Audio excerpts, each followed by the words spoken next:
अस्सलामुअलैकुम, very very good morning to all of you. New Pakistan में आपको खुशामदीद कहते हैं और पीर का दिन है, हफ्ते का आगाज हम किए जाते हैं और वादा करें अपने आप से कि जो आगाज हुआ है दिन का, जो आगाज हुआ है नए हफ्ते का, वो भरपूर एनर्जी के साथ करेंगे, पॉजिटिविटी के साथ करेंगे, कहीं पर लेजी नहीं होना है। और क्योंकि कहते हैं ना, मेहनत में अजमत है तो काम करते जाएं और फल हासिल करें काम का। आज के प्रोग्राम में क्या होने वाला है, कुछ जल्दी से जो हाईलाइट्स हैं, जो टॉप स्टोरीज है, उनकी हेडलाइन में आपके साथ शेयर करूंगी, फिर हम बढ़ेंगे हमारे आज के फर्स्ट सेगमेंट और टॉप स्टोरी की जानिब। आज प्रोग्राम में हम बात करेंगे जो पाकिस्तान के जो नाम फैटफ की लिस्ट से आउट होने के हवाले से जो खबरें गर्दिश कर रही हैं, डिटेल सेगमेंट करेंगे, इसके ऊपर रोशनी डालेंगे। इसके साथ साथ जनाब हम बात करेंगे सीपीआर जो है उसकी तरबियत आम शख्स को कितनी होनी चाहिए और सीपीआर की बज़ाहिर खुद कितनी अहमियत है और जानना जो है वो कितना ज़रूरी है। खुदा ना खास्ता अगर कोई भी शख्स किसी इमरजेंसी की सूरत हाल में है तो हमें बेसिक्स पता होने चाहिए, इससे हम किसी की जान बचा सकते हैं। इस हवाले से एक स्टोरी भी वायरल हो रही है, उसकी वीडियो भी मैं आपके साथ शेयर करूंगी। मेहमान कौन होंगे वो आपको प्रोग्राम में ऑब्वियसली आगे जाकर पता चलेगा। एक और अहम खबर डॉक्टर आमिर लियाकत के जो पोस्टमार्टम के हवाले से और दानिया शाह के अगेंस्ट भी जो एक दरखास्त दायर की गई है, उस हवाले से अभी क्या अपडेट हुई है पूरे मामले में और क्या होने जा रहा है। मरहूम डॉक्टर आमिर लियाकत साहब की जो फर्स्ट वाइफ है, जो पहली बीवी है बुशरा साहिबा, उन्होंने भी सोशल मीडिया पर पैगाम जारी किया है और लोगों से कोई सवाल पूछा है कि क्या वो चाहते हैं कि ऐसा, क्योंकि उनकी फैमिली तो ये नहीं चाहती, ये बात साफ जाहिर है। इसके ऊपर भी हम बात करेंगे और एक बहुत ही दिल दहला देने वाला अफसोसनाक वाकया, या मैं हादसा ही कहूँगी, एक हादसा पेश आया है थर पार्कर में और बड़ी तकलीफ दे खबर है। मैं प्रोग्राम में आगे चलकर ही आपको बताऊंगी कि वहाँ पर मेडिकल की जो सूरत हाल है वो कितनी बदतर हो चुकी है कि लोगों की ज़िंदगियों के साथ किस तरह से खेला जा रहा है। इतना जो है वो गैर तरबियत याफ्ता अमला वहाँ पर मौजूद है। पूरी स्टोरी क्या है वो प्रोग्राम में आपको आगे चलकर बताऊँगी, लेकिन अभी हम आपको जो आपकी टॉप स्टोरी है, जो फर्स्ट सेगमेंट है, वो आपके साथ जनाब शेयर करते हैं। कराची की अदालत ने मारूफ TV anchor doctor Aamir Liaquat साहब के पोस्टमार्टम करवाने की दरखास्त मंजूर कर ली है और हुक्म दिया है कि पुलिस मेडिकल बोर्ड खबरकुशाई करके पोस्टमार्टम करे। इसी हवाले से बात करेंगे। हमारे साथ गेस्ट मौजूद हैं chairman world human rights international Shabbir Shafqat साहब और साथ आमिर विर्क साहब मौजूद होंगे, एडवोकेट सुप्रीम कोर्ट। सबसे पहले शब्बीर साहब, मैं आपकी जानिब आना चाहूँगी और आपसे जानना चाहूँगी कि आप समझते हैं, आपको भी ऐसा लगता है कि जो डॉक्टर साहब की जो मौत वाक़ई हुई वो गैर तबीई थी, जबकि सोशल मीडिया पर जितनी भी खबरें वायरल कर रही थी, जो एक्सरे की रिपोर्ट्स आ रही थी या बहुत सारे लोगों ने शेयर की कि ये तबीई मौत नहीं हुई है, ये कत्ल हुआ, इट्स अ मर्डर, आप क्या समझते हैं इस हवाले से? देखें जी, जो हकायक और जो वाक़ियात नजर आ रहे हैं उससे साफ जाहिर हो रहा है कि इट्स अ मर्डर, तबीई मौत नहीं है जी। अच्छा, जब जी तो हम ये समझते हैं कि इनका वाकई अवाम भी जो है जानना चाहती है कि इसके पीछे क्या मुहर्रकात हैं, क्योंकि वो आपको पता है बेशक वो तनकीद की जद में थे, लेकिन वो आपको पता है कि लोगों में दिल अजीज भी थे वो।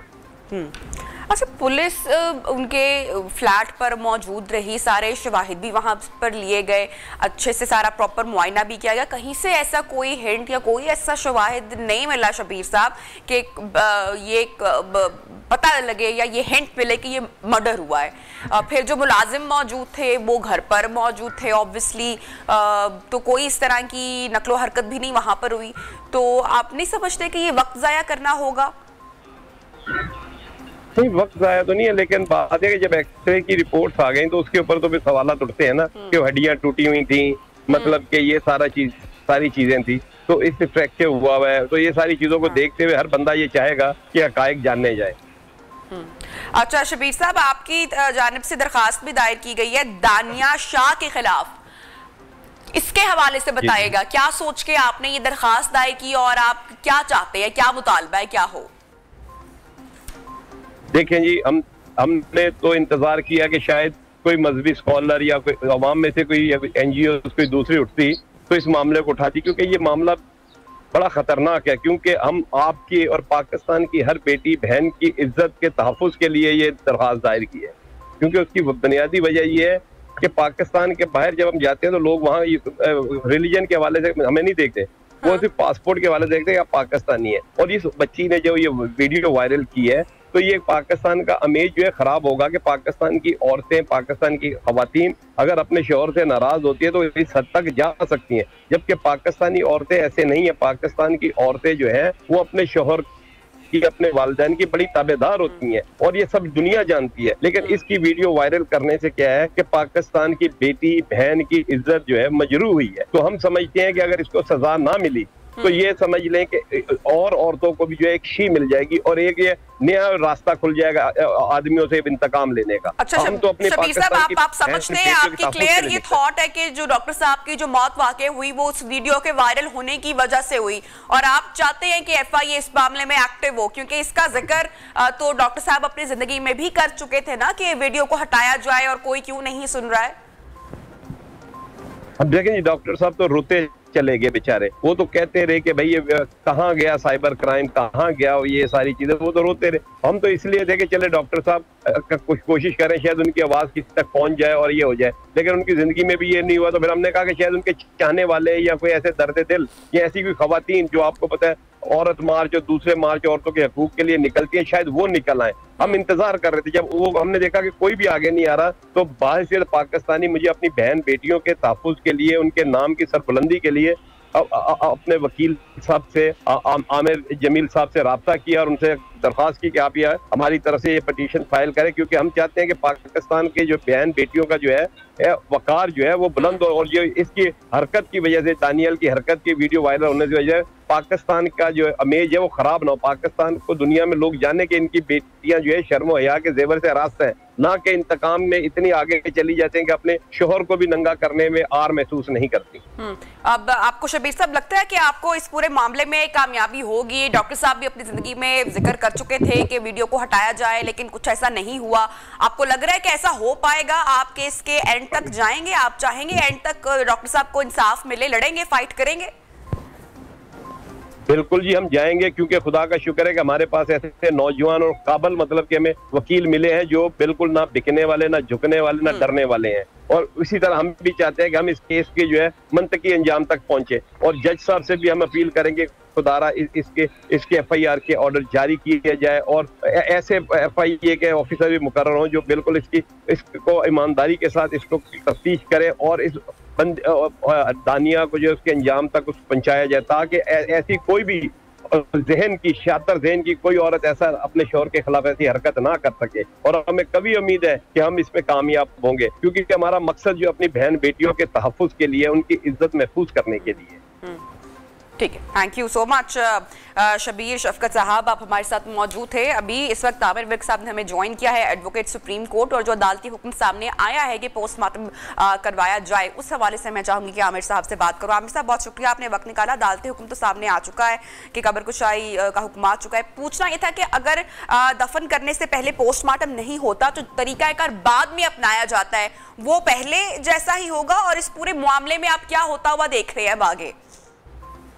अस्सलाम वालेकुम मैडम, बिल्कुल ये कब्र कुशाई जो है वो कब्र कुशाई करके पोस्टमार्टम बिल्कुल पहले जैसा ही अमल होगा जैसे डेड बॉडी मिली थी, जब भी वो पोस्टमार्टम हो सकता है। अगर पोस्टमार्टम नहीं हुआ तो उसके बाद कब्र कुशाई के बाद भी पोस्टमार्टम हो सकता है।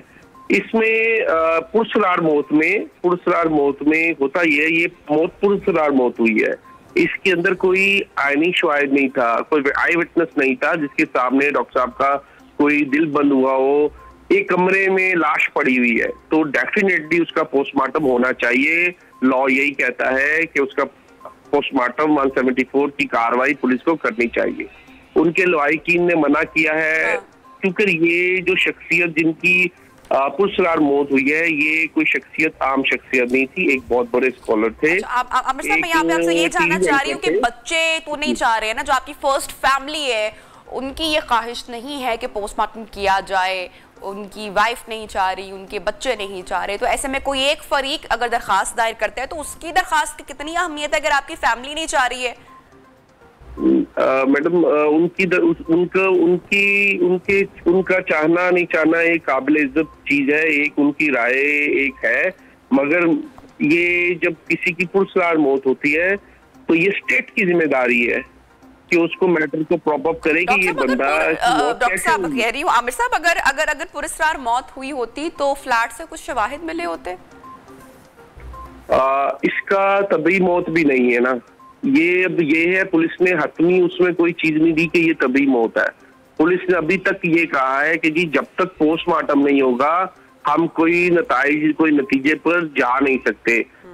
ये अगर तभी मौत है, अगर किसी धुएं से इनकी डेथ हुई है, इनकी जो चीजें जो इनकी एक्सरे हुआ इनकी हड्डियों का, उससे तो इनकी राइट और लेफ्ट जो है, सारी खबरें अब फेक बताई जा रही है ना। वो जो एक्सरे वाली जो तस्वीर सोशल मीडिया पर वायरल हो रही है, वो तो ये कहा जा रहा है कि वो तो फेक तस्वीर है, उसमें कोई हकीकत नहीं है। तो फिर आपको नहीं लगता कि मैयत की बेहुरमती होगी? फैमिली भी नहीं जा रही है, तदफीन हो चुकी है, कई रोज अब गुजर चुके हैं, पुलिस को भी कोई शवाहिद फ्लैट पर नहीं मिले, तो कानूनी हैसियत पीछे से फिर एक कैसे बन जाती है? मैं वो चाह रही हूँ कि आप कानूनी जो नुक्ता नजर है वो शेयर करें। यही तो मैं कह रहा हूँ ना, पुरस्कार मौत का मतलब ही यही है कि जब तक उसका मेडिकल नहीं आएगा, उसका जो है पोस्टमार्टम की रिपोर्ट नहीं आएगी। पुलिस ने भी कोर्ट से सजा यही की है, पुलिस ने भी कोर्ट से यही सजा की है कि जी जब तक आप पोस्टमार्टम नहीं करेंगे हमें किस डायरेक्शन पर इन्वेस्टिगेशन करनी है। अगर पोस्टमार्टम की रिपोर्ट आती है कि जी उनकी मौत जो है वो कोई जहर देने से की गई है, या उनकी मौत धुएं से हुई है, या उनकी मौत किससे है, जब तक पोस्टमार्टम नहीं होगा, पुलिस ने ये कहा है कि जी पुलिस की भी यही राय है कि जी पोस्टमार्टम करवाया जाए। तो उस पर जो है अभी फैसला महफूज है, उस पर फैसला भी हुआ नहीं। जुडिशियल मजिस्ट्रेट साहब ने उस पर फैसला महफूज रखा हुआ है। तो उनके लवाहिकीन को भी सुन लिया है, पुलिस को भी सुन लिया, और इन्वेस्टिगेशन की जो रिपोर्ट आई है उसको भी सुन लिया है। अभी हतमी फैसला अदालत ने देना है, वो भी पेंडिंग है। उस पर हम जो है मैटर एडजुडिकेशन में है, हम उस पर डिस्कस नहीं करते। Thank you so much Aamir साहब, आपने टाइम दिया। मैं चाहूंगी, जाती तौर पर चाहूंगी कि इसका जो एक इस्लामिक पॉइंट ऑफ व्यू है, ऑब्वियसली हम इस्लामी जमहूरिया पाकिस्तान में रहते हैं, इट्स अ मुस्लिम कंट्री, तो इसमें हमारा मजहब हमारी किस तरीके से रहनुमाई करता है। मैं चाहूंगी उमर साहब से कि अगर हम प्रोग्राम के किसी हिस्से में, अगर हम थोड़ी देर के बाद इसके ऊपर इस्लामिक पॉइंट ऑफ व्यू भी रख लें तो बड़ा अच्छा होगा कि एक मैयत जिसकी तदफीन हो चुकी है, कई रोज गुजर चुके हैं, और महज शक की बिना पर क्या उसका पोस्टमार्टम करवाना क्या सही है, दीन हमें किस तरह से गाइड करता है, ये भी हम जानने की कोशिश करेंगे। और ये आप लोगों के लिए भी, नॉलेज के लिए भी बात आपको पता होना चाहिए। बहरहाल आगे बढ़ते हैं। वसीम आदिल हमारे न्यूज रिपोर्टर इस वक्त मरहूम डॉक्टर आमिर लियाकत साहब की कब्र पर मौजूद है। जी वसीम, बताएगा यहाँ पर सील कर दिया गया है, क्या सूरत हाल है? जी नबिया, इस वक्त हम हज़रत अब्दुल्ला शाह गाजी के मज़ार के अहाते में उसी मुकाम पे मौजूद हैं जहाँ पे डॉक्टर आमिर लियाकत हुसैन की जो कब्र है मेरे अकब में मौजूद है। यहाँ पे उनको तकरीबन 10 दिन पहले बर्खास्त किया गया था, और जैसे कि कल अदालती हुक्मनामा आया है, एक शहरी ने दरख्वास्त दी थी कि आमिर लियाकत को है शुबा है कि उनको मर्डर किया गया है, तो इस हवाले से उनकी जो है कब्र कुशाई की जाए और लाश का पोस्टमार्टम किया जाए। तो अदालत ने ये हुक्म दिया है कि जो सेक्रेटरी हेल्थ हैं उनको ये हुक्म दिया है कि इस आमिर लियाकत की जो लाश है उसका पोस्टमार्टम किया जाए, और इसके लिए बाकायदा तौर पर एक मेडिकल बोर्ड का जो वो कायम किया जाए। और मेडिकल बोर्ड के क़याम के बाद डॉक्टर आमिर लियाकत की जो लाश है उसकी जो है वो कब्र कुशाई होगी, और इसी मुकाम पे उनकी लाश का पोस्टमार्टम होगा, जिसमें जो मेडिकल बोर्ड होता है उसमें हतमी तौर पे जो अस्पताल का अमला होता है, जिना अस्पताल का, और मेडिकल सुपरिटेंडेंट होते हैं, उनकी जो पूरी टीम होती है, और इलाका पुलिस ब्रिगेड जहाँ पे आमिर लियाकत मुकीम थे, जहाँ पे जिस घर से उनकी लाश मिली थी उस हदूद जो थाना हदूद है, उस थाने की पुलिस भी जब मेडिकल बोर्ड तश्कील होगा तो वो यहाँ पे मौजूद होगी, और उन्हीं की निगरानी में यहाँ पे पोस्टमार्टम होगा और लाश की कब्र कुशाई की जाएगी। अभी ये कहना कबल वक्त होगा कि किस दिन ये आर्डर और हुक्मनामा जारी होगा मेडिकल बोर्ड की तश्कील का। कराची पुलिस चीफ जावेद आलम और लोगों का कहना है कि जब उन्हें अदालती जो हुक्म है और सेक्रेटरी हेल्थ का जानिब से जब मेडिकल बोर्ड को तश्कील दिया जाएगा, उसके बाद हम यहाँ पे पुलिस को तैनात करेंगे, और पुलिस की निगरानी के अंदर यहाँ पे मेडिकल की जो बोर्ड की जो टीम है वो आमिर लियाकत की लाश का पोस्टमार्टम करेगी। उसके बाद उनकी मौत का तयन जो वो हो सकेगा कि उनकी मौत कैसे वाक़ई हुई थी, क्योंकि जिस दिन उनका इंतकाल हुआ था आमिर लियाकत का, वो अपने घर से मुर्दा हालत में पाए गए थे, तो पुलिस ने इसमें काफ़ी कोशिश की थी कि उनकी लाश का पोस्टमार्टम करवाया जाए ताकि उनकी मौत की जो वजह है वो सामने आ सके। लेकिन उनके जो लावाकीन थे, जिसमें बेटा बेटी और जो साहब एलियन थी पहली बीवी, उन्होंने एतराज़ किया था कि लाश के पोस्टमार्टम से उनकी जो लाश की बेहरमती होगी। इस वजह से भी पुलिस ने कोर्ट से रब्ता किया था, और कोर्ट ने एक जो अपना एक टीम से मजिस्ट्रेट उनको और जो आमिर लियाकत की लाश का मुआयना करने के लिए भेजा था। उसके बाद उनके लवाकिन की मर्ज़ी के बाद आमिर लियाकत को अब्दुल्ला शाह गाज़ी के अहाते में यहाँ पे सुबह खाक किया गया था। मेडिकल बोर्ड की तश्कील के बाद दोबारा इम्कान ये कि आइंदा चंद रोज़ में आमिर लियाकत की लाश की जो कब्र कुशाई की जाएगी और पोस्टमार्टम होगा और उसके बाद उनकी मौत की जो वजह है वो सामने आ सकेगी। क्योंकि आमिर लियाकत जो शहरी ने जो दरख्वास्त दायर की थी उसमें उसका कहना था कि आमिर लियाकत एक मारूफ शख्सियत थे और उन्हें शुबह है कि उनको मर्डर किया गया है। तो इसी हवाले से इससे जो रिक्वेस्ट थी उस शहरी की उसको मद्देनज़र रखते हुए ये फैसला किया अदालत ने और हुक्मनामा जारी किया कि इनकी लाश की जो है वो कब्र कुशाई की जाए और अपना पोस्टमार्टम किया जाए ताकि तमाम सूरत हाल वाज़ेह हो सके। जी ठीक है वसीम आदिल, बहुत शुक्रिया, आप यहाँ पर मौजूद थे अब्दुल्ला शाह गाज़ी साहब के मज़ार पर और यहाँ से आपने पूरी कवरेज, हमें लाइव कवरेज दी, पूरी डिटेल्स आप हमें फराहम कर रहे थे और यहाँ पर सील कर दिया गया है। थैंक यू सो मच, आपने हमें बताया। तो जनाब जो इस वक्त पूरे मामले में जो हैपनिंग चल रही है, जो अपडेट चल रही है, वो आपके साथ हम शेयर कर रहे हैं और अदालत के अहकामात सामने आ चुके हैं। अदालत के अहकामात के मुताबिक डॉक्टर साहब का, डॉक्टर आमिर लियाकत साहब का पोस्टमार्टम करवाने की जो दरख्वास्त है वो अब मंजूर कर ली गई है और हुक्म सामने आया है कि पुलिस मेडिकल बोर्ड कब्र कुशाई करके पोस्टमार्टम किया जाए। और दूसरी जानिब जो नाजेबा वीडियो जारी की गई डॉक्टर साहब की हयात में, उस हवाले से भी अब एक दरख्वास्त दायर हो चुकी है। जैसे कि मैंने अभी जिक्र किया था कि इसका जो हमारा जो दीन है पोस्टमार्टम करवाने के हवाले से वो किस तरीके से रहनुमाई करता है, तो मजहबी स्कॉलर हफीजुल्लाह बलोच साहब ने हमें ज्वाइन की है, उनकी राय भी हम पूरे मामले के ऊपर ले लेते हैं। बहुत शुक्रिया बलोच साहब, आपने वक्त निकाला प्रोग्राम न्यू पाकिस्तान के लिए। अभी पूरा मामला यकीनी तौर पर एक बड़ी शख्सियत है और तमाम लोग उनको जानते हैं, उनसे प्यार करते हैं, वाकिफ हैं, लेकिन तदफीन से पहले पोस्टमार्टम नहीं करवाया गया, फैमिली की ख्वाहिश नहीं थी, इसलिए तमाम मामला को मद्देनजर रखते हुए तदफीन कर दी गई। लेकिन अब एक शख्स उठता है और वह कहता है कि नहीं, ये तबीयी मौत नहीं है, ये मर्डर है और पोस्टमार्टम करवाया जाए, चीड़ फाड़ की जाए मुर्दे की उस तरह से। तो मैं चाहूंगी कि दीन इस तरह की सूरत हाल में किस तरह से गाइड करता है, क्या ये दुरुस्त अमल है? बिस्मिल्लाहिर्रहमानिर्रहीम, अल्लाहुम्मा सल्ली अला मुहम्मद व अला आलि मुहम्मद कमा सल्लैता अला इब्राहीम व अला आलि इब्राहीम इन्नका हमीदुम मजीद। बहुत शुक्रिया जी। देखें, इसमें असल सूरत हाल जो है ना वो ये है कि चूंकि वर्सा जो हैं मैयत के उनका इस्तेहकाक है, चाहे वो उसमें कोई FIR करवाएं ना करवाएं, किसी को माफ़ कर दें, मगर जब वर्सा भी खामोश हों और वो एक पब्लिक फिगर थे और यकीनन उनकी मौत से बहुत सारे लोगों को झटका लगा और यकीनन शकूक व शुबहात तो पहले दिन से ही नजर आ रहे थे कि उसमें कुछ डाउट्स थे। तो मेरे ख्याल में रियासत को ये इख्तियार हासिल है कि रियासत जो है वो आगे बढ़ के जो है इस तरह का इक़दाम कर सकती है। और जिस शहरी ने ये एप्लीकेशन देकर पोस्टमार्टम की दरख्वास्त देकर कब्र कुशाई का ऑर्डर लिया है और अदालत उसके साथ मुत्तफिक है, तो वक्त का काजी अगर किसी औरत का निकाह करने का इख्तियार रखता है, वली के तौर पर वो खुद वली बन जाता है, तो इस तरह उसका भी इख्तियार है कि वो कब्र कुशाई करवा के असल हक़ायक़ तक पहुंचना चाहिए। हज़रत उमर रज़ियल्लाहु तआला का कौल है कि अगर किसी शख्स के कत्ल में पूरी बस्ती मुलव्वस हो तो पूरी बस्ती को जो है वो सजा दी जाएगी। इसलिए इस सूरत हाल के पेश नज़र मैं समझता हूँ कि वो एक पब्लिक फिगर थे और अगर वो उनका कत्ल हुआ है और उस कत्ल में जो शवाहिद मिलते हैं और उन कातिलों को ढूंढना, मैं समझता हूँ कि ये रियासत की जिम्मेदारी है और वर्सा को भी उसके साथ तामुन करना चाहिए। लिहाजा जो तदबीरी मामलात जो है रियासत करती है, देखें कुरान में क्या आता है, क्या ईमान वालों अल्लाह की और उसके रसूल की वो अती उलिल अम्र और इताअत करो उलिल अम्र की, अतीउल्लाह व अतीउर रसूल व उलिल अम्र मिनकुम, जो तुम्हारे वलातुल उमूर हों। तो इस मामले में जाहिर है जज जो है वो बतौर काजी वो वलातुल उमूर है, तो उसको इख्तियार हासिल है कि उसने ऑर्डर दे सकता है। अगर दिया है ऑर्डर तो बिल्कुल इस तहकीक तक जो है वो मैं समझता हूँ जाना चाहिए। सर मेरा जो यहाँ पे भी पॉइंट है, मैं अपने उसी पॉइंट पर मौजूद हूँ। मुझे बात समझ में थोड़ी सी इसलिए नहीं आ रही है, इसलिए मेरी कोशिश भी थी कि मैं आपसे बात कर सकूँ कि जब पुलिस को किसी किस्म के शवाहिद नहीं मिले और सोशल मीडिया का जिस तरह का दौर आजकल चल रहा है, कोई भी शख्स महज अपनी रेटिंग के लिए कोई भी पिक्चर पोस्ट कर देता है कि फलां शख्स की हड्डियां टूट गई, मर्डर किया गया, और ऐसी बहुत सारी खबरें हम सोशल मीडिया पर देख रहे होते हैं। तो जब पुलिस को फ्लैट से किसी किस्म के शवाहिद मौसूल नहीं हुए, तो क्या हम शक की बुनियाद पर मैयत की इस तरीके से बेहुरमती या पोस्टमार्टम किया जा सकता है? मैं इस पर आ रही हूँ।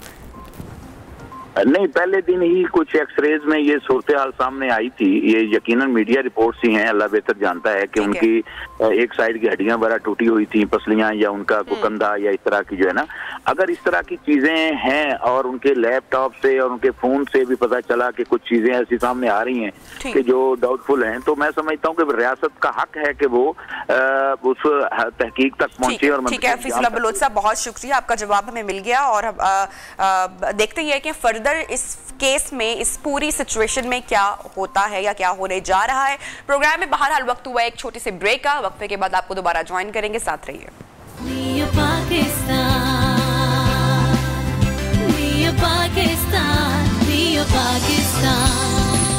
Welcome back. प्रोग्राम में आपको खुशामदीद कहते हैं। और जैसा कि प्रोग्राम के आगाज़ में मैंने आपके साथ शेयर किया था कि एक बहुत ही अंधोनाक, दिल दहला देने वाला वाकया बल्कि हादसा पेश आया है, थरपारकर में पेश आया। थरपारकर का इलाका छाछरो है। अच्छा जी, वहाँ पर हुआ क्या है, मकामी मरकज सेहत के अमले ने हमला खातून का ऑपरेशन किया और ये ऑपरेशन भी इस तरीके से किया गया, इतनी गलत नौयत से किया गया, जिसके नतीजे में बच्चे का सर धड़ से जुदा हो गया।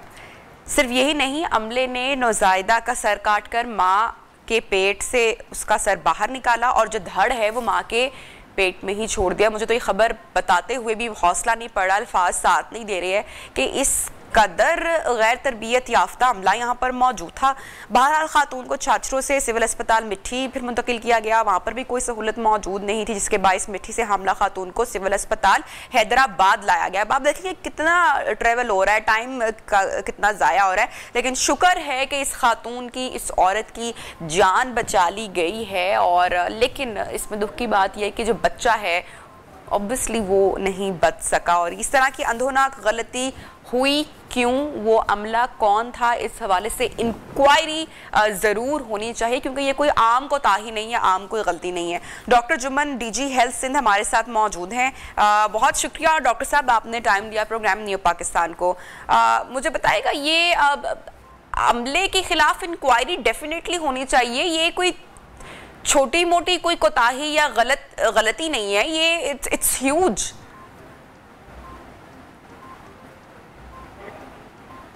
मैं पहले भी आपको बता चुका हूँ, थैंक यू वेरी मच, आपने मुझे लाइव लिया। Madam minister and secretary health ने इसका नोटिस लिया है और उस डायरेक्टिव की वजह से हमारी इंक्वायरी टीम, सीनियर ऑफिसर्स हैं, district health officer Tharparkar, additional DG हैं डीजी ऑफिस की, और एक गायनाकोलॉजिस्ट पे मुश्तमिल इंक्वायरी टीम जो है वो इस हॉस्पिटल में हम मौजूद हैं और इंक्वायरी हो रही है जी। अच्छा, मैं आपसे जानना चाहूंगी डॉक्टर जुम्मन, थोड़ा सा जो लोग हैं उनको मामले की संजीदगी के हवाले से भी बताइएगा। ये जो ऑपरेशन किया गया, ऑब्वियसली अब इंक्वायरी हो रही है, पैनल बैठ गया है, ये तरबियत याफ्ता प्रोफेशनल डॉक्टर्स ने ऑपरेशन किया या कोई उनके इंटर्न्स थे? क्या हुआ, क्या पूरा मामला क्या पेश आया सर? देखिए ये केस जो है मैनेज हुआ है किसी घर में, ठीक है, और हॉस्पिटल पहुंचने तक उसको अब तक जो रिपोर्ट आ रही है कि बॉडी जो है उसकी आउट हो चुकी थी, लेकिन it is to be verified, it is to be verified. अब तक जो स्टेटमेंट्स हैं वो यही हैं और ये हतमी रिपोर्ट होगी, हमारी इंक्वायरी कमेटी जो रिपोर्ट देगी उस पे हम कुछ डिसीजन पॉलिसी डिसीजन इस पे ले सकेंगे जी। ठीक है, तो सर ये जो पैनल तश्कील दिया गया है जो इंक्वायरी करेगा, इसकी रिपोर्ट होपफुली कब तक सामने आ सकती है? देखिए ये यहाँ हम इस वक्त लव एंड ट्रस्ट हॉस्पिटल में हैं, उसके बाद ये टीम जाएगी RHC छाछरो, सिविल हॉस्पिटल मिट्टी, उसके बाद इसका डेटा जो है वो कलेक्ट करेंगे फ्रॉम लम्स हैदराबाद। तो इसको जो है इंक्वायरी की फाइनल रिपोर्ट आने में 3 दिन तक जो है वो टाइम दिया गया है इनको, तो 3 दिन तक ये रिपोर्ट आ जाएगी जी। ठीक है, अच्छा डॉक्टर साहब, मैं एक मरतबा फिर से आपसे जानना चाह रही हूँ, उस बात में आऊंगी। आपने कहा कि ये जो पूरा वाकया हुआ है ये घर में मिसट्रीट हुआ है, ये कहीं और मिसट्रीट हुआ है, उसके बाद हॉस्पिटल लाया गया है, या हॉस्पिटल में ये ट्रीट किया गया और वहां पर अमले की गैर जिम्मेदारी की वजह से? देखिए अब तक की जो रिपोर्ट्स हैं वो ये आ रही हैं कि घर में जो है एक जो है पर्सन जो है जो हमारी जो लोकल जो दाइद होती हैं, ट्रेडिशनल जो बर्थ अटेंडेंट्स होती हैं, उसने अटेम्प्ट किया है, क्योंकि ये बहुत एक वसी डिजर्ट एरिया है, तो कभी कभी वो कोशिश करते हैं घर में, तो ये घर में रिपोर्ट्स यही आ रही हैं, लेकिन इट्स टू बी वेरीफाइड। ये हतमी रिपोर्ट के बाद हम डिसीजन लेंगे। ठीक है, हमारी जो न्यूज रिपोर्टर है थरपारकर से मरियम सदीका साहिबा, हम उनसे भी बात कर लेते हैं और जान लेते हैं कि असल हकायक क्या है। मरियम, मैं आपसे पूछना चाहूंगी, डॉक्टर जुम्मन जो कि डीजी हेल्थ सिंध है, उनसे हमारी बात हो रही है, वो ये फरमा रहे हैं कि ये वाकया किसी हॉस्पिटल में अमले की गैर जिम्मेदारी की वजह से पेश नहीं आया, घर में मिसट्रीट हुआ। असल हकायक क्या है, वाकया किस तरह से रिपोर्ट हुआ, कैसे पेश आया, हॉस्पिटल में या फिर घर में मिसट्रीट किया गया? जी, ये जो खातून है, पहले भी इसके 4 बच्चे हुए हैं, वो भी उल्टे बच्चे पैदा होते थे, और ये खातून जब इसकी डिलीवरी होने लगी तो इसको छाछरोल अस्पताल लाया गया, सिविल अस्पताल तालका अस्पताल छाछरोल जाया गया। वहाँ पर गायनेकोलॉजिस्ट मौजूद नहीं थी, तो इसको लव एंड ट्रस्ट हॉस्पिटल जो प्राइवेट हॉस्पिटल था वहाँ ले जाया गया। उसके बाद जो है वहाँ पर जो बच्चे की बॉडी थी वो बाहर निकल आई, तो बच्चे का जब सर नहीं आने लगा तो उनकी जो अमला वहाँ पर मौजूद था, उन्होंने ब्लेड से जो है बच्चे की मुंडी काट कर अंदर ही छोड़ दी और बदन निकाल लिया बाहर, के खातून मर ना जाए। तो ये एक तशवीशनाक बात है कि अगर इस तरह के अमले अस्पतालों में मौजूद होंगे तो जाहिर है इस तरह के वाक़या। मरियम, मैं आपसे फिर से पूछ रही हूँ, आप यहाँ पर मौजूद हैं, डॉक्टर जुम्मन सेइंग कि ये वाकया घर में मिसट्रीट हुआ है, आर यू श्योर? आप उस जगह पर मौजूद हैं, उस इलाके में मौजूद हैं? अगर इस तरह से जिस तरह से आप वाकया बयान कर रही हैं तो ये तो बड़ी खौफनाक सूरत हाल है। जी बिल्कुल, जब खातून को दर्दें होने लगी है तो ये खातून जो है आई है हॉस्पिटल, क्योंकि पहले भी इसके बच्चे, मैंने जैसा बताया कि 4 बच्चे पैदा हुए हैं, वो फौत हो चुके थे, वो भी उल्टे थे। इस बार भी बच्चा इसका उल्टा था, तो ये ऑपरेशन के लिए छाछरो हॉस्पिटल आई है। उसके बाद वहाँ गायनेकोलॉजिस्ट मौजूद नहीं थी, तो ये लव एंड ट्रस्ट हॉस्पिटल गई है, जिसको कोरिया हॉस्पिटल भी कहा जाता है। वहाँ पर ये अमले से जो वाकया पेश आया है, उसके बाद इस खातून को जो है तहसील अस्पताल सिविल अस्पताल मिट्टी। मरियम, मुतासरा खातून या खानदान से बात हुई है अभी तक? किसी किस्म की आपका राब्ता हो पाया? जी, उनसे राब्ता नहीं हो पाया है, क्योंकि खातून जो है अब तक हैदराबाद में है और अभी तक वो मिट्टी नहीं आई है। और उनका जो वहाँ के जो मकामी सहाफ़ी है, उन्होंने ये बताया है कि ये नवाई गांव लेरिया भील की थी और इसका शौहर जो मजदूरी करता था और इसके बच्चे जो इस तरह फौत होते रहते थे, और ये वहाँ से आई है और जो हादसा पेश आया है वो जो अस्पताल में ही पेश आया। ठीक है मरियम, साथ मौजूद रहिएगा, मुझे आपसे मजीद भी बात करनी है। डॉक्टर जुम्मन साहब, आपने मरियम की गुफ्तगू सुनी, क्या कहेंगे आप इस पर? वो तो कुछ और रिपोर्ट कर रही है, वो तो कुछ और बता रही है। देखिए, ये 4 बेबीज का जो एबॉर्शन प्रीवियस की मैं इससे एग्री करता हूँ, ये बिल्कुल सही है, लेकिन ये बात के हॉस्पिटल में मिसमैनेजमेंट हुआ है या ट्रेडिशनल बर्थ अटेंडेंट्स, ये इंक्वायरी कमेटी ही वेरीफाई करेगी, क्योंकि मरियम के पास भी ऑथेंटिक रिपोर्ट नहीं है। उन्होंने किसी लोकल सहाफ़ी से ये न्यूज़ ली है और वो लोकल सहाफ़ी यहाँ ऐसा कोई मौजूद नहीं है ताकि हम भी उससे बात कर सकें कि उसके पास इस किस्म की इंफॉर्मेशन कहाँ से। थैंक यू सो मच, आपने टाइम निकाला, और जो भी इंक्वायरी होती है इस मामले में हकायक यकीनी तौर पर सामने आने चाहिए, और अगर तो ये डॉक्टर्स की जानिब से हुआ है तो फिर तो प्रॉपर इसकी तफ्तीश होनी चाहिए, और वज़ीर आला मुराद अली शाह साहब को भी देखना चाहिए, उस अमले को मेरे ख्याल से सजा भी होनी चाहिए अगर वो इस तरीके से मिसट्रीट करें। और अगर ये वाकया घर में हुआ है तो मेरे ख्याल से कि ये बड़ा लम्हा फिक्रिया है, फिर आप लोग खुद ही जिम्मेदार हैं और सोचें कि किस डगर पर चल रहे हैं। दोनों सूरत हाल बहुत तशवीशनाक है, दोनों सूरत हाल बहुत ही अफसोसनाक है। एक नन्ही जान जाया हो गई, जिसकी भी गलती, जिसकी भी कोताही से हुई, ऐसा नहीं होना चाहिए था। ब्रेक लेते हैं।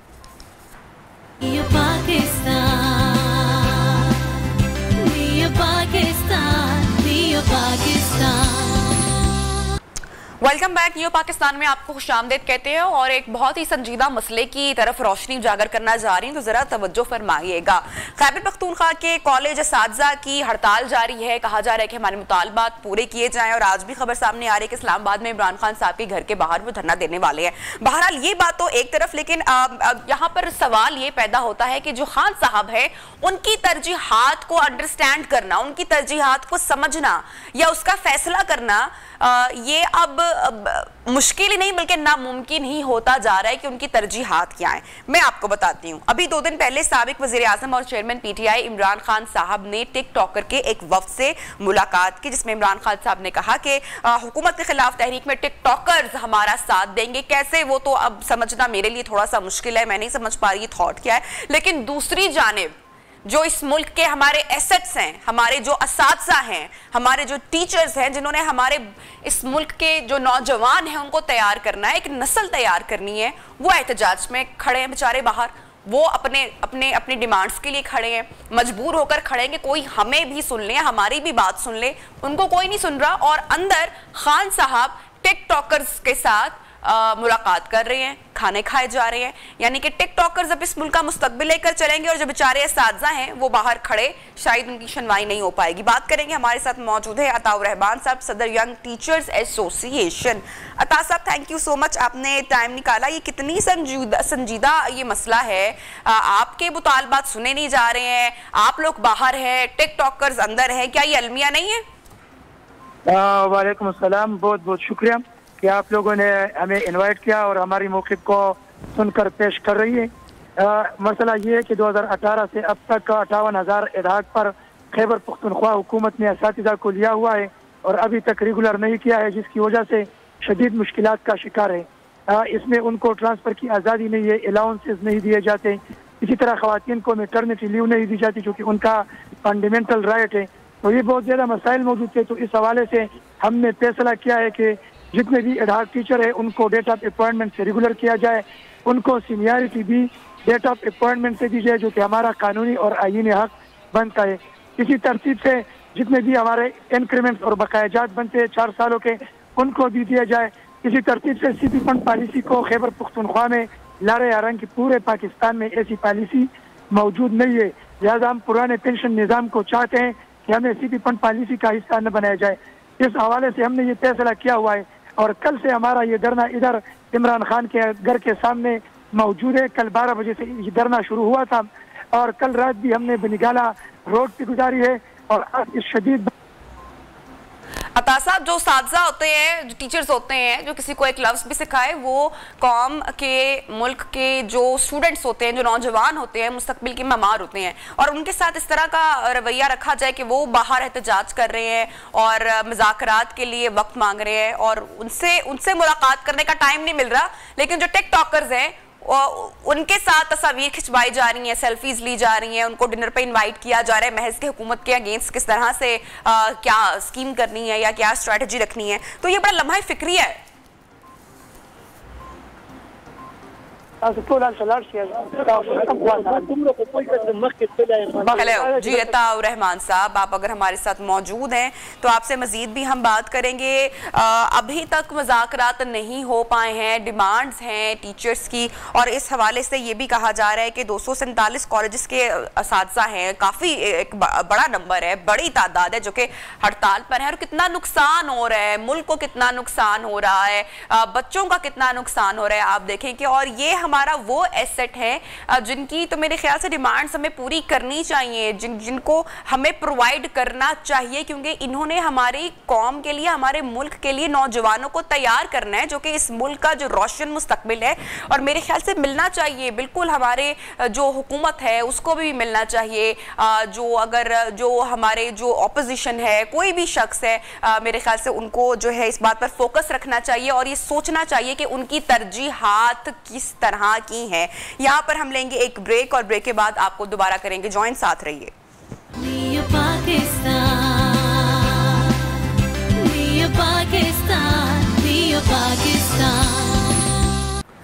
वेलकम बैक जनाब, प्रोग्राम में आपको खुशामदीद कहते हैं। और मूवी का ट्रेलर आप देख चुके हैं, बड़ी खुशी मुझे महसूस हो रही है कि हमारे जो हीरोज हैं फाइनली उन पर भी अब कंट्रीब्यूट किया जा रहा है, उन पर भी लोगों को बताया जा रहा है कि उनकी कितनी कंट्रीब्यूशन रही हमारी सोसाइटी में। जनाब, इनकाउंटर स्पेशलिस्ट कहलाए जाने वाले सिंध पुलिस के शहीद एसएसपी चौधरी असलम की जिंदगी पर बनने वाली फिल्म अब 24 जून को सिनेमाघरों की ज़ीनत बनेगी। 24 जून को ये रिलीज की जाएगी। शहीद एसएसपी चौधरी असलम का कराची पुलिस डिपार्टमेंट के वो बहादुर ऑफिसर थे जो दहशतगर्दों के लिए खौफ की अलामत समझे जाते थे। मारूफ हिदायतकार अजीम सज्जाद साहब हिदायतकारी कर रहे हैं इस फिल्म की, और इसमें शहीद चौधरी असलम का किरदार अदा कर रहे हैं तारिक इस्लाम खान, जो कि उनके कॉलीग भी रह चुके हैं। 12 साल तक उन्होंने इनके साथ काम भी किया है। तारुफ करवाते चलते हैं हमारे दोनों मुअज़्ज़िज़ मेहमान, तारिक इस्लाम जो कि DSP हैं और प्रोड्यूसर भी हैं, नेहा लाज हमारे साथ मौजूद हैं। थैंक यू सो मच आप दोनों की तशरीफ़ आवरी का। सबसे पहले सर बड़ी खुशी हुई है जान के प्रोग्राम के आगाज़ से पहले आपने बताया कि आपने उनके साथ 12 साल काम किया, तो यकीनन बहुत सारे वाक़यात, बहुत सारी कहानियाँ, बहुत कुछ आप उनके बारे में जानते होंगे। और फिर एक सिमिलैरिटी जो हम देख रहे हैं कि आपकी जो पेरेंट्स है वो भी उनके साथ मैच होती हुई दिखाई दे रही है, तो अब वो जैसे थे वैसा ही मूवी में पोर्ट्रे किया गया उनकी शख्सियत को, उनकी दलेरी को, उनकी बहादुरी को। थोड़ा सा बताइए हमें। जी जी बिल्कुल। 12 साल नहीं, हमने तकरीबन 25 साल काम किया साथ। 12 साल हम SHO रहे हैं साथ में कराची में, तो ज़ाहिर इस थाने में ये इसमें मैं इसमें इस तरह हमने बहुत अरसा साथ में गुजारा। और इनकी चौधरी साहब का जो दिलेर आदमी थे, बड़े वाक़यात उनकी ज़िंदगी के, यानी उनकी 53 साल उम्र थी और तकरीबन 30 साल नौकरी थी। उस सब को समेट के 2 घंटे 12 मिनट में लाना बहुत मुश्किल काम था। तो इसी वजह से कुछ चीदा जो उनकी दिलेरी के किस्से हैं वो सारे लिए गए, स्क्रिप्ट बना, प्रोड्यूसर साहिबा ने उस पर काम करवाया और अल्लाह ने किया, ये फिल्म कंप्लीट हुई और अभी 24 तारीख को लग रही है। नेहा, आपको तो मैं सबसे पहले कांग्रेचुलेट करना चाहूँगी और दाद भी देना चाहूँगी। हमारे यहाँ चूँकि रिवायत बहुत कम है ना कि बायोपिक पे काम हो या कुछ इस तरह से, तो कैसे ये आपको ख्याल आया कि नहीं इस पर मूवी होनी चाहिए? It's not a commercial movie ना, ऑब्वियसली हिस्ट्री है, एक शख्सियत की एक शख्स की पूरी ज़िंदगी है, तो कैसे ख्याल आया? असल में मैं और तारिक साहब काफ़ी पुराने फैमिली फ्रेंड्स हैं, तो जब चौधरी साहब की शहादत हुई तो तारिक ने कहा कि इसके ऊपर मूवी बननी चाहिए। तो वैसे तो पहले इतना वो नहीं किया, मगर जब मैं बाहर ममालिक में थी तो उन्होंने मतलब फैशन शोज़ वगैरह के लिए जाती थी तो काफ़ी लोग उनके बारे में बात करते थे। तो जब मैं वापस आई तो मैंने कहा हाँ वाकई में मूवी बननी चाहिए, और फिर इस पर हमने वर्किंग स्टार्ट की। अच्छा, तो अब थोड़ा सा मैं चाहूँगी तारिक साहब आप ज़रा अगर हमें बताएं कि कौन सा लम्हा बड़ा, क्योंकि आपने इतना टाइम उनके साथ भी गुजारा, ज़िंदगी का एक हिस्सा भी आप उनके साथ रहे, तो मूवी में कोई क्या ऐसा कोई सीन आया शूटिंग करते हुए जो आप थोड़े से इमोशनल हो गए हो, थोड़े से टची भी फील किया हो, कोई ऐसा वाक़या आपको याद हो आप शेयर करना चाहें? बस उनकी जो शहादत का सीन था जिसमें ज़ाहिर ब्लास्ट हुआ, तो मैं शहीद तो मुझे दिखाया गया कि मैं, तो जब वो शहादत का सीन था, गेटअप वगैरह सारा मरने का, तो जब मैं रोड पे लेटा हुआ था लियारी एक्सप्रेसवे पे, तो वो लम्हा ऐसा था कि बस ऐसा लग रहा था कि मतलब चौधरी पड़ा हुआ है वहाँ पे अपना अंदर। चौधरी देखिए, मैं आपको एक बात बताऊँ, चौधरी साहब जो थे ना, उसने पूरी उम्र ये सफ़ेद कपड़े पहने, और वो ये शुरू से कहते थे कि ये जो है ना सफ़ेद कपड़ा जो है मेरा कफन है और मैंने शहादत लेनी है अल्लाह से। उस पर तो 12-13 हमले हुए हैं, शहीद तो बहुत बाद में हुए हैं। तो बात करते थे इस बारे में, आपसे जिक्र करते थे दिल का हाल बयान, क्योंकि उनको मालूम था कि ऑब्वियसली ऐसा होगा, ऐसा होने वाला है। वो करे ना करे, पूरे शहर को पता था ये शहीद होगा, पूरे शहर को, पूरी पुलिस को पता था कि ये शहीद होगा। और उसकी शहादत जब हुई है तो वो कोई सरप्राइज नहीं थी। जिस तरह कोई अगर पुलिस वाला मर जाता है या शहीद होता है तो वो अच्छा फलां चौधरी का हुआ, तो उन लोगों ने कहा ये होना था, उस आदमी ने शहादत। अब देखिए ना, हम इंडियन मूवीज देखते हैं या हम हॉलीवुड की मूवीज देखते हैं जब भी, और उसमें किसी ऑफिसर की जो लाइफ दिखाई जाती है या उसकी ब्रेवरी दिखाई जाती है तो कितनी फैंटेसी उसमें ऐड की जाती है, सब कुछ फिक्शन होता है। लेकिन हम तो एक अपने रियल हीरो पर मूवी बना रहे हैं, उनको हम ट्रिब्यूट पेश कर रहे हैं। तो मुझे तो वैसे बहुत ज़ाती तौर पर मुझे बड़ी वो खुशी महसूस हो रही है कि हमें कुछ फिक्शन या कुछ हमें ऐड ऑन नहीं करना, उनकी पर्सनल लाइफ में, उनकी प्रोफेशनल लाइफ में वैसे ही इतना कुछ था जो कि लोग देखें तो और कितने कम ऑफिसर्स हैं ऐसे हमारे यहाँ, कितने कम लोग हैं ऐसे। मैं चाहूंगी इस पर भी आप जरूर बात नहीं। देखें ना, मैं तो चाहता हूँ कि ये चौधरी हमारा तो दोस्त था, हमारा कुलीग था, भाई था, और उसी को ट्रिब्यूट देने के लिए इतनी बड़ी एफर्ट हुई है और अल्लाह ने कामयाबी दी है। लेकिन हमारा कहना तो ये कि हर डिपार्टमेंट में, चाहे मीडिया है, चाहे रेंजर्स है, चाहे टीवी है या कोई भी डिपार्टमेंट जिनके लोगों ने शहादत ली है वो हमारे हीरोज हैं। हीरोज की एक्नॉलेजमेंट तो होनी चाहिए ना, कम से कम उनको ट्रिब्यूट तो होना चाहिए। देखिए फौज के लिए तो ISPR है, वो उनके लिए काम करती है, उनके हीरोज को बताती भी है। पुलिस का तो है ही कोई नहीं, तो ये तो हमने खुद ही एफर्ट की और इधर तक लेकर गए माशाल्लाह से। और मुझे यकीन है कि ये जो है ये पहला कतरा है बारिश का, इसके बाद ये बहुत बड़ी बारिश होनी है। बाकी हीरोज पे भी बननी है फिल्में, ड्रामे बनने हैं। और एक दफ़ा आप कदम जब कोई उठा लेते हैं, लोग तंग हो गए ये ड्रामा देख देख के कि मतलब घर के झगड़े फला, इस पे ये मौजूआत अलग, ये एक ऐसा कंटेंट है कि लोगों को मजा आएगा, मजा आएगा। और वो याद है ना कि हम हमेशा पढ़ते आए हैं किताबों में, या बड़े बताते रहे हैं हमें हमेशा कि जब जंग के दिन हुआ करते थे तो मैडम के जो गाने होते थे वो उनकी जो आवाज थी वो कैसे एक रूप फूंक दिया करती थी, या कैसा वो जज्बा हुआ करता था। तो अभी भी मैं समझती हूँ कि जो हमारे इस तरह के हीरोज हैं, जब हम उनको ट्रिब्यूट पेश करते हुए इस तरह की मूवीज बनाएंगे या टीवी पर दिखाएंगे या डॉक्यूमेंट्रीज बनेंगी, तो जो हमारे सर्विंग ऑफिसर्स हैं या जो हमारे बच्चे हैं जब वो देखेंगे तो मेरे ख्याल से उनके अंदर भी जो जज्बात हैं वो मजीद उभर कर सामने आएंगे। देखिए ना, कराची के अंदर 25-30 लोग दिन में मारे जाते थे, ऐसा टाइम, बहुत हालात खराब।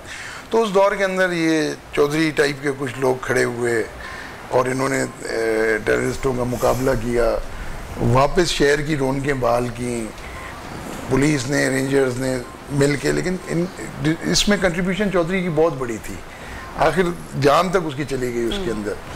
लेकिन मैंने एक चीज़ देखी कि मैंने अपनी पुलिस के अंदर, सिंध के अंदर ख़ास तौर पे, मैंने इतना दिलेर आदमी देखा ही नहीं देखा पूरी लाइफ में, अपनी पूरी लाइफ में इतना दिलेर था वो। तो वैसे मिजाज कैसे थे, वैसे शख्सियत? बड़ा डाउन टू अर्थ। अच्छा। ऐसा था कि वो जोई साहब जो है वो सिपाहियों के साथ ज़मीन पे बैठ के खाना खा लेते थे। उन्होंने कभी अपने आप को SSP समझा ही नहीं, वो बिल्कुल और इतने पोलाइट। देखें अभी ये फिल्म आ रही है ना, पूरे पाकिस्तान से पुलिस वाले हमसे पूछ रहे हैं कि भाई ये फिल्म कैसी है, कब आ रही है। ज़रा पुलिस तो एक्साइटेड है ना, पुलिस पे पहली ये प्रोजेक्ट है पुलिस का। लेकिन पुलिस वालों, चौधरी असलम को पुलिस वाले जो दूसरे शहरों के हैं, दूसरे सूबों के हैं, या आप लोग जो इधर बैठे हैं, वो इस हद तक जानते हैं कि वो लियारी में घूम रहा है पिस्तौल लेके और ऑपरेशन कर रहा है, ये कर रहा है, इस हद तक। लेकिन इस फिल्म में आपको पता लगेगा कि चौधरी के घर में कैसा था, चौधरी दोस्तों के साथ कैसा था, चौधरी कुलीग्स के साथ कैसा था, चौधरी काम कैसा करता था, चौधरी इनकाउंटर कैसा करता था। ये सारा इस फिल्म के अंदर समेट के हमने दिखाया है कि आप चौधरी को करीब से देखें और लोगों को बहुत अच्छा लगेगा। और ये 70% ये बायोपिक है, 30% कमर्शियल भी है। इसमें गाने भी हैं, नुसरत फतेह, अपना राहत फ़तेह अली साहब का गाना है इसमें, अताउल्ला नियाजी साहब का गाना है इसमें अच्छे बड़े खूबसूरत गाने भी हैं जो मैं समझता हूँ इनकी बड़ी काविश है प्रोड्यूसर साहब। तो सर आप मजीद फिर फिल्मों में काम करेंगे, क्योंकि आई एम श्योर फिल्म तो हिट होने वाली है, आप भी हिट होने वाले हैं, तो फिर ऑफर्स आएंगी तो फिर क्या करने वाले हैं? ऑफर्स आ रही हैं। ऑफर तो आ रही हैं, लेकिन नहीं, अब नहीं करना। ये हमने तो अपने एक दोस्त के लिए, एक शहीद के लिए, एक ट्रिब्यूट करने के लिए हमने, देखें ये बड़ा अजीब, हमारा प्रोफेशन अलग है, पुलिस एक अलग चीज़ है, शो भी ये बड़ी। अब जब इस फिल्म में काम करने के लिए आया तो मुझे तो पता ही नहीं था, तो इन्होंने फिर ट्रेनर बुलवाया नापा से। तो मुश्किल नहीं हुई आपको? 4 महीने मतलब एक्टिंग आपने कैसे कुलीग थी? 4 महीने ट्रेनिंग करवाई है। नापा से टीचर आता था। अच्छा। 4 महीने उसने मुझे 4 महीने। अच्छा। एक हमारी कुलीग थी, वो शहीद हो गई, वो PIA के हादसे में, ज़ारा आबिद, जो वो मेरे साथ, हम 2 स्टूडेंट थे। क्योंकि वो मॉडल थी और एक्टर नहीं थी, और ये पुलिस ऑफिसर थे, तो इन दोनों की ना साथ में क्लासेस करवाती थी ताकि प्रॉब्लम ना हो, इनको लाइटली नहीं आए डायलॉग, क्योंकि मूवी की डायलॉग डिलीवरी भी थोड़ी चेंज होती है ना, क्योंकि बाद में ADR होता है, तो वो आपको इनको गेटअप करने में तो नेहा कहीं पे दिक्कत पेश नहीं आई होगी? ऑब्वियसली रिजेम्बलेंस ये इत्तेफाक ही एक हुआ है, तो इत्तेफाक नहीं हुआ, ये हम लोग साथ में थे तो मुझे लगा ये काफी मिलते हैं, मान नहीं रहे थे, कहते मैं कैसे करूंगा, आप किसी को भी ले लें। तो मैंने कहा चौधरी साहब जो हैं वो आप ही बन सकते हैं, अगर मैं किसी नॉन एक्टर को लूंगी तो लोग उसको हजम नहीं कर पाएंगे कि ये चौधरी है। तो वो अच्छा हो गया। कन्विंस करना थोड़ा सा था, वैसे मुश्किल था, ऐसे थोड़े ऐसे नखरे दिखा रहे थे ऊपर से, दिल में यही था कि मैं ही करूं। नहीं वो तो नहीं, लेकिन बड़ी उससे जो ट्रेनिंग ली उसके बाद जो है फिर हमें पता लग गया कि लाइट कैसा लेनी है, कैमरा कैसे लेना है, तो वो अल्लाह ने किया बड़ा अच्छा। देखें ये भी अल्लाह का बड़ा करम है कि एक पुलिस वाले ने इतना बड़ा लीड कैरेक्टर में रोल किया। ये बहुत बड़ी बात है। लीड कैरेक्टर करना बहुत बड़ी, और इस फिल्म के अंदर कोई छोटे लोग तो है नहीं। इसमें शमून अब्बासी है, यासिर हुसैन है, अदनान शाह टीपू है, असफर है, सलीम मिराज है, सन्ना है, मतलब तो कौन सा आपको तारिक साहब कौन सा सीन करने में थोड़ा सा डिफिकल्टी पेश आई हो, कोई याद है, कोई मुश्किल लगा हो जरा, या कोई बड़ा इंटरेस्टिंग लगा हो? नहीं, इंटरेस्टिंग तो खैर पूरी फिल्म ही थी, लेकिन ये कि ऐसा कोई ऐसा नहीं लगा, क्योंकि मैं चौधरी को कर रहा था ना, तो चौधरी तो मतलब हम वही तो करते हैं वैसे भी नॉर्मल। फैमिली से हुई बात आपकी, उनके क्या एक्सप्रेशंस हैं, उनके क्या तासुरात हैं? जी जी, वो तो मेरी बात हुई है आपकी बात। तो भाभी से एनओसी ली, वो काफी हैप्पी हैं और काफी खुश हैं, और ये वाला ट्रेलर देखने के बाद तो वो मतलब एकदम ही उनकी ना, मतलब भाभी को भी रोना आ रहा था, बच्चों को बिल्कुल ही अजीब सी उनकी हालत हो गई थी। तो मुझे बड़ा अजीब लगा, मैंने कहा मैंने कोई गलत तो नहीं किया? भाभी कहती नहीं, तुमने चौधरी को लाके मेरे सामने खड़ा कर दिया है। तो वो काफी हैप्पी है। कल भी मेरी उनकी बेटी से बात हो रही थी, तो क्या कर रही हो प्रमोशन पे, ये वो। हमारी लास्ट मंथ में थी मूवी रिलीज ना, तो थोड़ा ये धरने शरने के चक्कर में हमने रोक दी थी। तो अभी भी लगाओगे कि नहीं लगाओगे? मैंने कहा अब अल्लाह का हुक्म है, देखिए मेरी तो इतनी जरूरत नहीं है, मैं तो 3-3.5 साल से बना रही हूँ, जब हुक्म होगा तो लग जाएगी, हम नहीं कर सकते कुछ भी।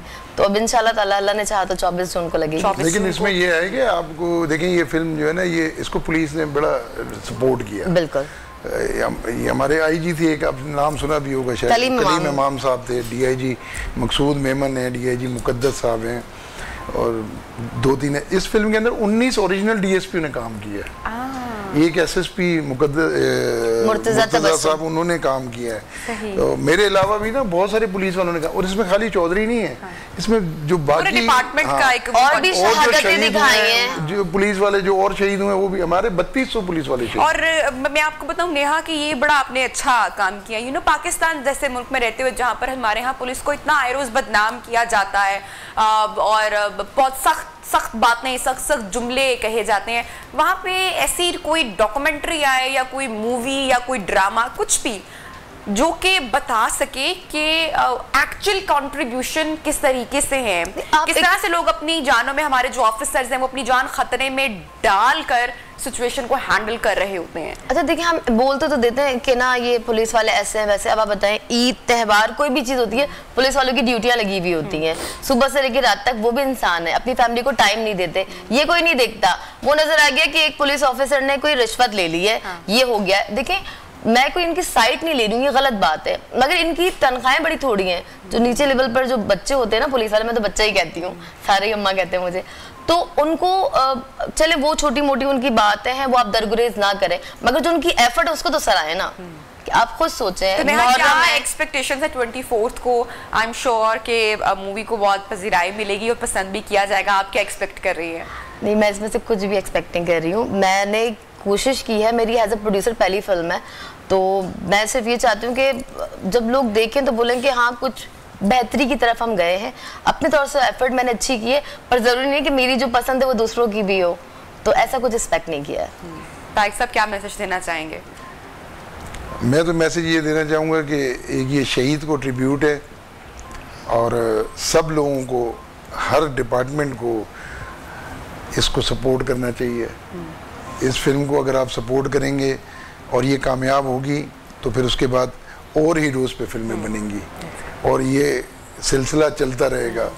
देखें ना, टर्की से एक ड्रामा आया अर्तुगरुल का, वो पाकिस्तानियों ने ड्रामे को पसंद किया, पाकिस्तानियों ने उसको सर, वो भी हीरो था ना। तो जब टर्की का हीरो हमारे यहाँ आसमान पे जा सकता है, तो पाकिस्तान का हीरो क्यों नहीं जा सकते हैं? अच्छा नेहा, बाकी कैरेक्टर्स के बारे में बताएगा। अरबाज हैं, अजहर अली हैं, शमून अब्बासी, अदनान शाह, ये हमें किन किन कैरेक्टर्स में नजर आएंगे और कितने फ्लेवर्स नजर आएंगे हमें स्क्रीन पर? आपको इसमें जो हमने लिया है 90s के 2 एनकाउंटर्स लिए हैं, जो हमारे चौधरी साहब के अपने बेटे प्ले कर रहे हैं, इकराज खान। इनका यंग जो वर्जन है चौधरी साहब के बेटे कर रहे हैं। और 5 एनकाउंटर हमने ये वाले चौधरी को दिखाए हैं। इसके अंदर पुलिस ऑफिसर में शमून अब्बासी हैं, अरबाज खान, इनकी पूरी लाइफ की जर्नी जो है वो कोशिश की गई है कि वो कवर की जवानी से। Okay, thank you so much आप दोनों का कि आप आए, और best wishes for the release. इंशाल्लाह ये मूवी सुपर डुपर हिट होगी, और आप लोग भी इसको जरूर सपोर्ट कीजिएगा। 24 जून को जरूर जाइएगा सिनेमा घरों में और मूवी को देखिएगा। लेंगे यहाँ पर एक ब्रेक, और ब्रेक के बाद आपको दोबारा ज्वाइन करेंगे। Stay with us. पाकिस्तान।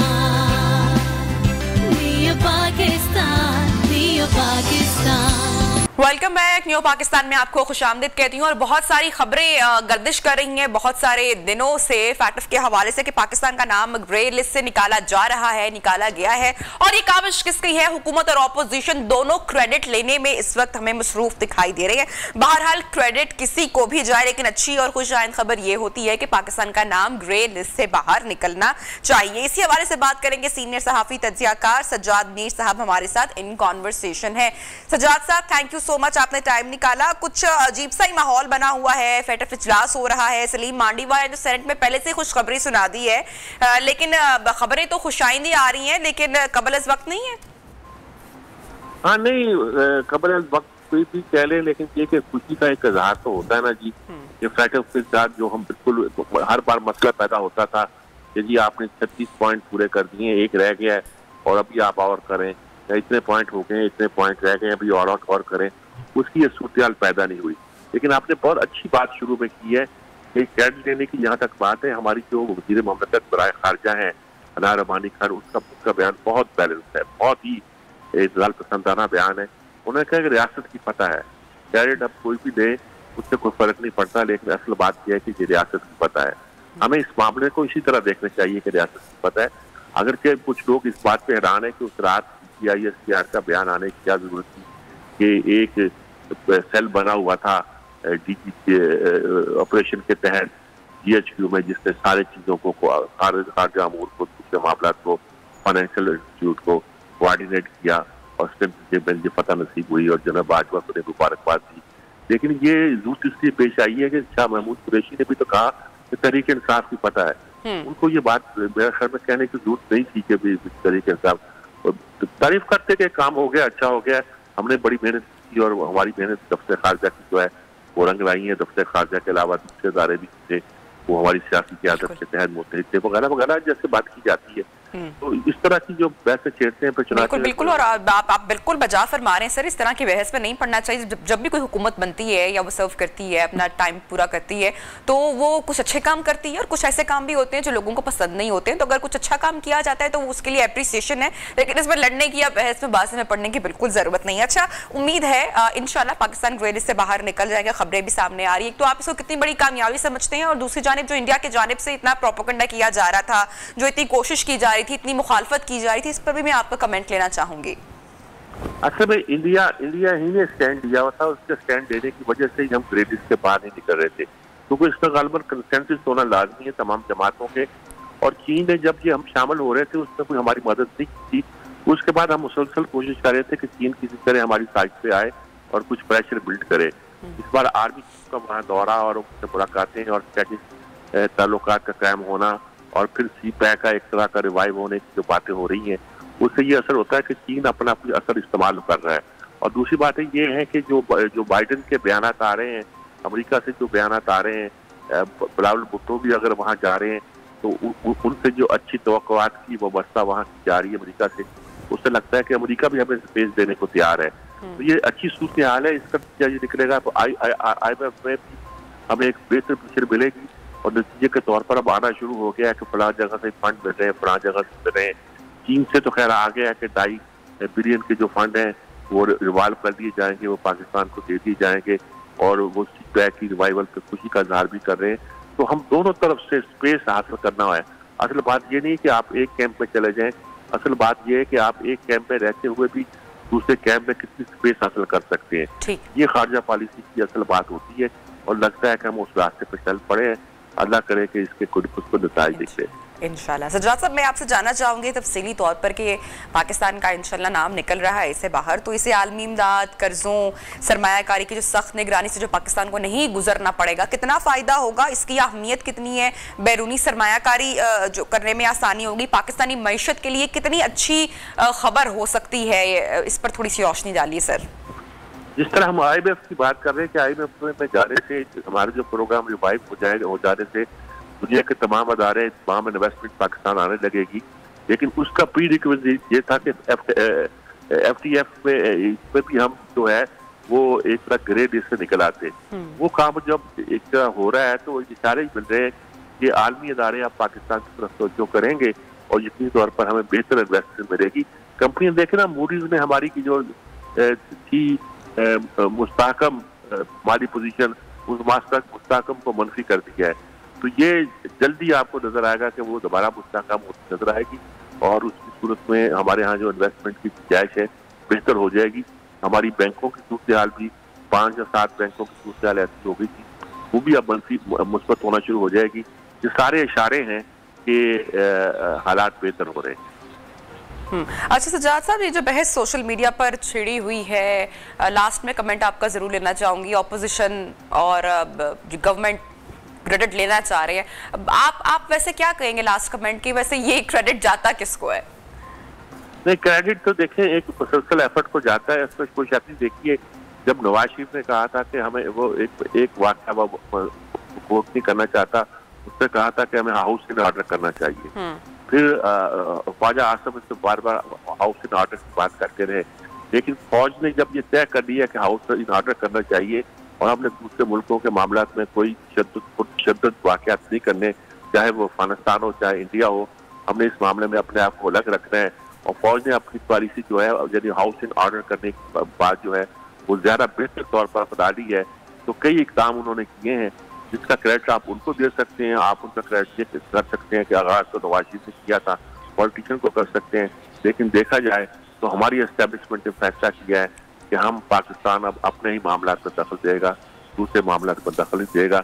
ये उसी का नतीजा है कि हम आज जहाँ पहुंचे हुए हैं और ये एक पॉजिटिव साइन है।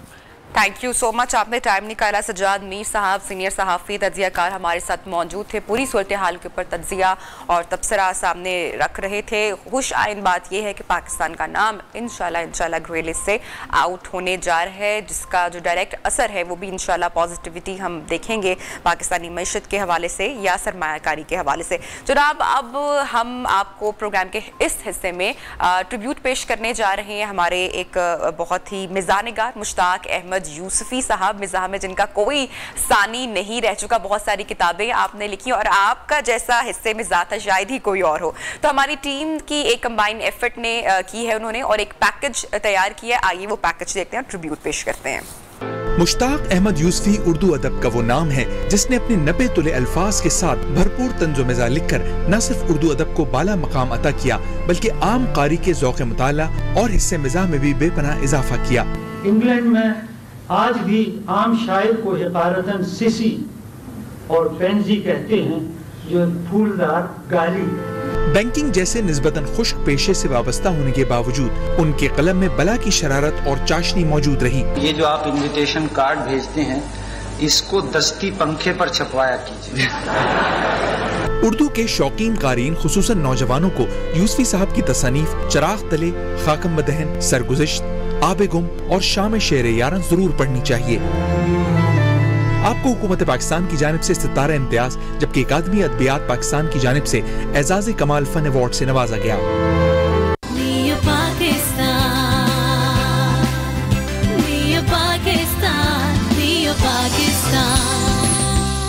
Welcome back. न्यू पाकिस्तान में आपको खुशामदीद कहती हूँ और प्रोग्राम के इस हिस्से में हम आपको बताने जा रहे हैं कि CPR की कितनी अहमियत है और इसके बारे में जानना, अवेयरनेस होना कितना ज़रूरी है। अच्छा, क्यों नौबत पेश आई कि हम ये सेगमेंट इंट्रोड्यूस करवाएं? वैसे इससे पहले भी मैं इस पर काफ़ी बार अवेयरनेस के हवाले से हम बात कर चुके हैं, लेकिन रिसेंटली एक वाक़या हुआ है। ये वाक़या हुआ है जनाब डॉक्टर कुरतुल हाशमी और उनके शौहर डॉक्टर इसरार के साथ, जो कि सैरो सयाहत की गर्ज से नलतर गए थे और यहाँ पर उन्होंने देखा कि एक बच्चा जो कि तेज़ लहरों की वजह से नहाने के दौरान गहरे पानी में गिर गया। जब उसको बाहर निकाला गया तो सांस लेने में बड़ी दुश्वारी हो रही थी, तबीयत बच्चे की बिगड़ गई, हालत उसकी खराब होगी, सांस बच्चे की बंद हो चुकी थी।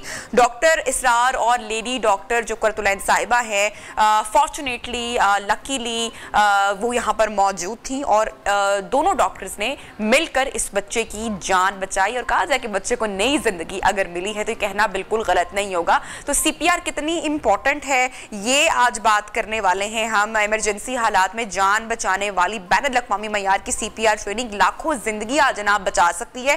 अच्छा, इसके बाद जो एक खुश आइन चीज हुई है वो ये है कि वज़ीर-ए-आज़म शहबाज शरीफ ने जान बचाने वाली सीपीआर ट्रेनिंग को स्कूल्स के कोर्स में निसाब में शामिल करने का फैसला किया है, विच इज वेरी गुड। बहुत अच्छा फैसला है। मेरे ख्याल से हर आम शख्स को इस हवाले से पता होना चाहिए कि खुदा ना खास्ता अगर कोई सिचुएशन इस तरह की हो तो आपको पता हो कि आपको किस तरीके से सीपीआर देनी है। हमारे साथ डॉक्टर कुरतुल्लैन और डॉक्टर इसरार मौजूद हैं।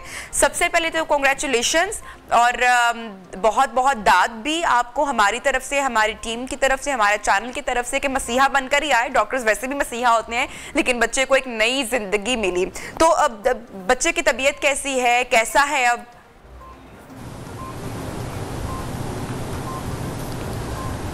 जी, सबसे पहले बहुत शुक्रिया आप लोगों का। और एक चीज़ मैं क्लियर करता जाऊं कि डॉक्टर कुरतुल्लैन तो डॉक्टर हैं, लेकिन मैं डॉक्टर नहीं, मैं मीडिया पर्सन हूं।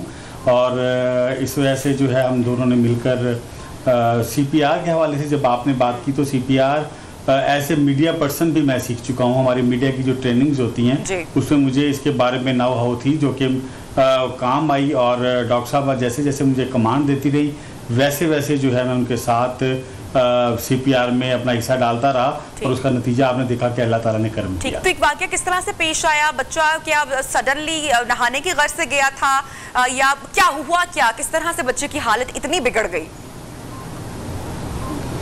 जी, हुंजा से हम अगर 1400-1500 फीट की बुलंदी पर जाएं, ऑफ रोड जीप का ट्रैक है, वहाँ पर सिग्नल्स भी नहीं हैं, ग्लेशियर का पानी गुजरता है, वहाँ से नलतर इलाका है, नलतर नाला वहाँ से गुजर रहा था। उसके साथ सतरंगी झील है जहाँ से हम बच्चों के साथ फैमिली के साथ थे। वहाँ से होकर जब हम अपनी जीपों पर सवार थे और हम जा रहे थे ब्लू लेक की जानिब, तो हमें आवाज़ आई नलतर नाले की जानिब से। वहाँ पर चीखों पुकार थी, ख़वातीन बच्चे रो रहे थे और एक लड़के को निकाल चुके थे और उसके ऊपर बैन कर रहे थे जैसे वो उसकी डेथ हो चुकी है। हमारे जीप के ड्राइवर ने गाड़ी रोकी। हमने कहा हम पूछते हैं। हमारे साथ सफ़रनामा निगार कैसर अब्बास साबिर थे जो कि सफ़रनामे लिखते हैं। और हम तीनों जब नीचे उतरे तो हमने देखा कि नदी के किनारे वो लोग बैठे हैं और रो रहे हैं। हमने कहा कि आप फौरी तौर पर इस बच्चे को जो है ऊपर लेकर आएँ। और डॉक्टर साहबा से जो जीप में बैठी थी उनको उस वक्त तक कोई सिनेरियो पता नहीं था। डॉक्टर साहबा को हमने रिक्वेस्ट की कि आपकी ज़रूरत है, हमें आप जीप से नीचे आ जाएँ। बच्चे को ऊपर लाया गया और उसके बाद जो सूरत हाल थी वो आप लोग देख पाएंगे। अच्छा, मुझे बताइएगा फौरी तौर पर फिर बच्चे को कहीं पर मुंतकिल किया गया इसरार साहब, बच्चे की हालत को देखते हुए? जी, फौरी तौर पर जो था वो बच्चे को जो है, बच्चा उस वक्त अपने होश में था। बच्चे को उसको हमने कहा कि उनके लवाहिकीन को कहा आप इनके कपड़े जो हैं वो इसको उतरवाएं और उसको चेंज करें, उसकी सॉक्स उतारें। देखिए वहाँ पर करीबी हॉस्पिटल भी कम से कम 2.5-3 घंटे पर था। बिल्कुल बिल्कुल, बहुत वहाँ पर आप ये देखें कि एक दूसरे को अगर कम्युनिकेशन करनी है तो वो भी जीप के थ्रू एक दूसरे को बताकर होती है और इस तरीके से पैगाम रसानी की जाती है। वही पुराने दौर के जो तरीकाकार थे वो इस्तेमाल किए जाते हैं। उसके बाद वो बच्चा उनके हवाले किया। जो दूसरा बच्चा था वो बच नहीं पाया, वो डूब चुका था। उसके लिए भी हमने कोशिश की, उसको भी सीपीआर किया, लेकिन उसकी डेथ हो चुकी।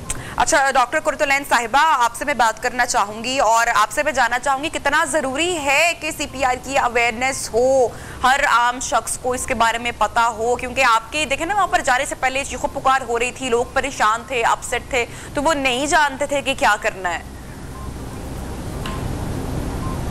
जी हाँ, सीपीआर बेसिकली एक लाइफ सेविंग प्रोसीजर है और लाइफ सेविंग प्रोसीजर के लिए आपका डॉक्टर होना बिल्कुल भी ज़रूरी नहीं है।